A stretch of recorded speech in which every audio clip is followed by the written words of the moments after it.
안녕하세요. 오늘은 6월 13일 일론 머스크의 보상한 재투표에 대한 결과가 어떻게 나올 것인지에 대해서 3일 동안 공부를 해 본 결과를 말씀을 드리고, 그러면 저희는 어떤 추가 매수 전략을 펼칠지에 대한 이야기도 함께 공유 드려보도록 하겠습니다. 테슬라의 100%의 지분은 개인 투자자가 30%, 기관 투자자가 45%, 그리고 일론과 이사회, 그리고 일부 특수관계인 분들이 약 25%의 이제 지분을 가지고 있으면서 100%가 채워진 것이죠. 자, 그런데 이번에 일론과 이사회는 이번 보상한 재투표에 참여하지 않기로 했습니다. 그렇다면은 개인 투자자의 30%, 기관 투자자의 45%가 투표 비중으로는 100%를 차지하고 있는 것이기 때문에 지금 30%와 45%의 이 비중을 100%로 환산을 해야 되겠죠. 그렇다고 한다면은 개인 투자자의 전체 투표권의 비중은 40%, 기관 투자자는 60%를 차지를 하게 됩니다. 자, 그런데 이제 개인 투자자 분들 중에서는 이제 바쁜 일상도 있으시고, 투표가 있는지도 모르시고, 그리고 투표를 하려고 하니까 너무나 힘들어서, 나 못하겠다고 하시는 분들도 있기 때문에 저는 추론입니다만, 약 이제 그 40%의 투자 비중에서 조금 빠져나갈 것 같아요. 투표를 하지 않으시는 분들이 계시기 때문에.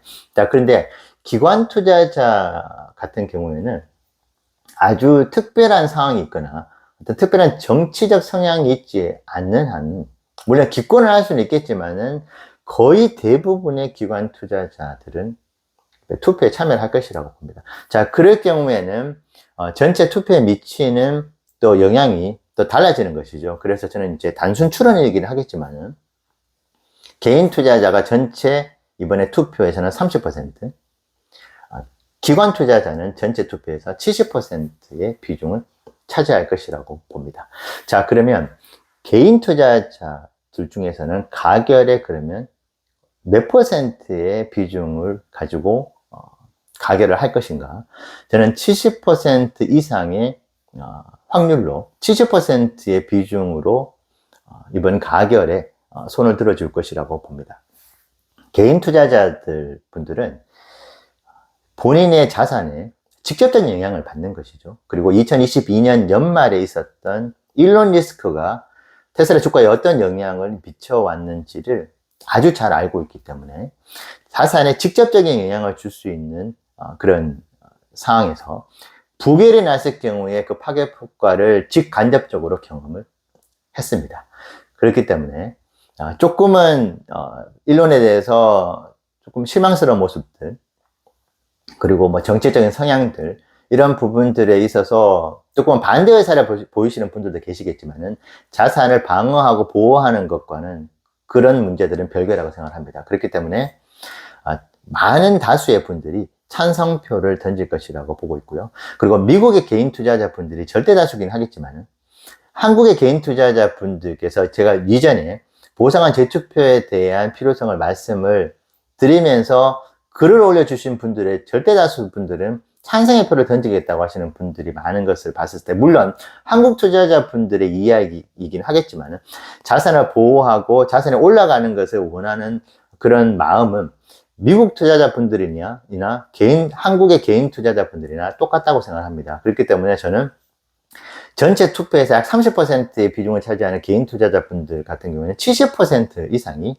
가결의 손을 들어줄 것이라고 생각하고 있고요. 자, 그렇다면은 이 70%의 비중을 차지하고 있는 기관 투자자들 같은 경우에는 그러면 몇 %의 찬성표를 던지면은 개인 투자자들과 합산을 했었을 때 과반이 넘어가게 되면은 이 투표 그 안건이 통과가 되는 것이잖아요. 자, 그 상황으로 봤었을 때는 기관 투자자들에서 43%의 가결이 나오게 될 경우에 전체 과반을 넘어가게 됩니다. 자, 그렇다면은 기관 투자자들이 과연 43% 이상의 표를 이제 가결로 던져줄 것이냐, 이것이 이제 포인트죠. 지금 테슬라의 기관 투자자들 중에서는 1대 주주가 벵가드입니다. 벵가드가 약 7.5% 가까운 비중을 가지고 있죠. 근데 벵가드는 이미 이번 투표에 반대 의사를 표시를 했습니다. 좀 안타깝죠. 그래서 약 이번 투표권으로 봤을 때는 10% 가까운 투표 비중을 가지고 있는데 이미 그 부분은 이제 반대가 된 것이죠. 하지만 다행스럽게도 블랙록에서는 이번에 가결의 표를 던지겠다고 이야기를 했죠. 그렇기 때문에 이것은 지금 블랙록 같은 경우에는 6%가 넘어가는 비중을 가지고 있기 때문에 이 역시도 환산했을 때는 8에서 9%의 비중을 가지고 있고, 그리고 기타 중소규모의 기관 투자자들 같은 경우에도 블랙록과 같은 찬성표의 더 무게를, 가결에 힘을 실어주고 있는 상황이긴 합니다. 자, 그럴 경우에는 지금 43%의 이상의 가결은 이루어질 가능성이 저는 매우 높다고 보여지고 있고요. 그런 어떤 데이터들이 어느 정도 나왔기 때문에 일론이 특히 블랙록에서 이번에 가결 의사를 명확하게 밝히는 그 시점에서 디아블로의 이미지를 캡처를 떠가지고 하단에 completion rewards라고 하면서 이 리워드 보상안에 대해서 이 모든 부분들이 completion 완결이 됐다는 어떤 그런 티저급의 내용들도 X에다 올리게 된 것이라고 봅니다. 그래서 제가 내린 결론은 90%가 넘어가는 확률로 이번 보상안 재투표는 가결이 될 것이라고 보고 있는 것입니다. 자, 그렇다면 주가 흐름은 어떻게 될까요? 당연히 주가 흐름은 단기적으로는 매우 좋을 것이라고 보여지고 있습니다. 물론 6월 13일에 그 이전의 주가 흐름은 쉽게 파악하기는 힘들겠지만은 전반적으로 아마 투표가 계속 투표를 참여를 하는 쪽으로 기사들이나 내용들이 계속 홍보를 지금 테슬라 본사에서 하고 있는 것이기 때문에 기대감이 있어서 조금 더 주가가 상승을 하면서 오히려 당일날에는 빠질 가능성도 있겠지만 지금은 그 누구도 예측을 할 수가 없다고 보고 있기 때문에 6월 13일 전에는 주가 흐름은 지금의 주가에서 크게 큰 변동이 없다가 6월 13일에 결과가 나오면서 위로 급반등을 하거나 아래로 급하락을 할 것이라고 보여집니다. 이것은 단기간의 주가 흐름이라고 볼 수 있겠죠. 하지만 이 주가 흐름을 끝까지 끌어올릴 수 있는 그 힘을 주는 것은 역시 이제 다음 주에 중국의 주간 판매량과 다다음 주에 중국 주간 판매량. 왜냐하면 이제 6월 13일 이전에는 중국 주간 판매량이 2번에 걸쳐서 나오는 것이고, 그 2번이 나오면은 거의 2, 4분기에 2주만 빼고는 어느 정도의 데이터들이, 인도량 데이터가 나오는 것이고, 미국에서도 그쯤 되면은, 어느 정도 판매량 데이터가 나올 것이라고 봅니다. 자, 그렇기 때문에 그 결과와 이번, 보상한 재투표의 그 결과가 함께 6월 13일 이후에는 어우러져서 주가 흐름을 보일 것이라고 보고 있고, 저는 지금 분위기로 봤을 때는 너무나 많은 인도량의 우려가 있었고 1, 4분기 때도 너무나 큰 우려가 있었던 것이고, 그것이 실제로 현실화가 됐었지 않습니까? 거기에 대한 공포가 2, 4분기에 여전히 있는데, 그것이 상당 부분 만약에 해소가 된다고 한다면은 거기에다가 가결의 표까지 만약에 가결이 결정이 난다고 했었을 때는 단기적으로는 큰 주가의 상승 흐름도 일어나지 말라는 법은 없다고 봅니다. 하지만 제가 보기 좋게 이 예측이 틀려서 부결이 나올 경우에는 과연 어떻게 될까요? 그러면 2022년 연말이 재연될 확률이 저는 매우 높다고 봅니다. 안타깝지만 말이죠. 그래서 이번에 1, 4분기 가이던스에서 갭 상승이 있었죠. 가이던스 발표가 너무나 좋게 나와서 그 갭 상승을 그대로 다 반납을 하면서 $150 아래로 떨어질 확률이 저는 매우 높을 것이라고 보고 있고, $100를 향해서 추가 하락을 할 가능성도 충분히 있다고 봅니다.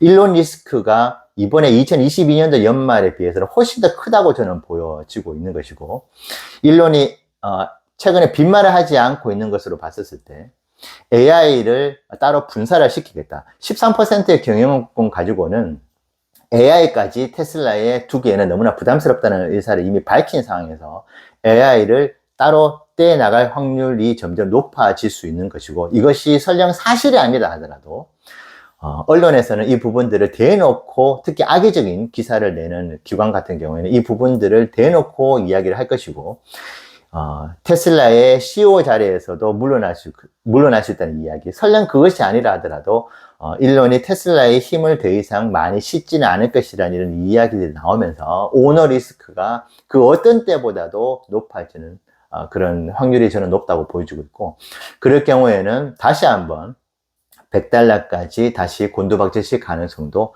그렇게 될 경우에는 아마 인도량에 대한 우려가, 기대보다는 우려가 다시 거기에 붙어버리겠죠.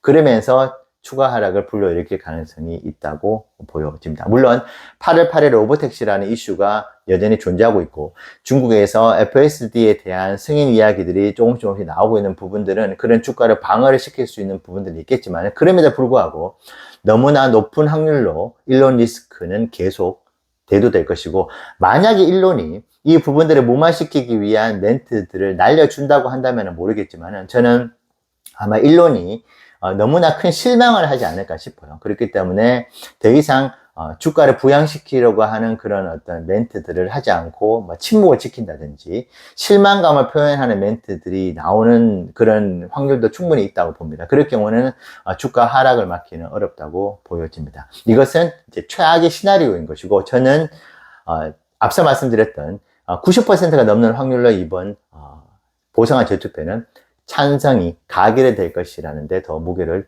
싣고 있습니다. 그럼 저희는 어떤 투자를 해 나갈 것인가? 이전 같은 경우에는 어떤 결과치가 나오기 전과 후에 분할 매수를 했죠. 하지만은 이번에는 가결이 날 확률에 더 무게를 싣고, 지금 거래일이 10일 정도 남아있다고 봤었을 때는 그 10일 동안에 계속 한 주든 두 주든 매수를 해 나가면서 결과가 좋은 부분들을 저희는 믿고 적극적으로 조금은 공격적으로 투자를 할 것이고, 부결에 대한 확률은 저는 매우 낮다고 보기 때문에 가결이 난 이후에 주가가 하락할 때의 분할 매수 전략은 세우지 않으려고 합니다. 이 부분은 제가 충분히 틀릴 수 있기 때문에 다른 더 훌륭하신 분들의 영상이라든지 이야기들을 함께 들으시면서 최종적으로 여러분들께서 판단하시고 이번 투자에 지혜롭게 대응하시면 좋겠습니다. 네, 감사합니다.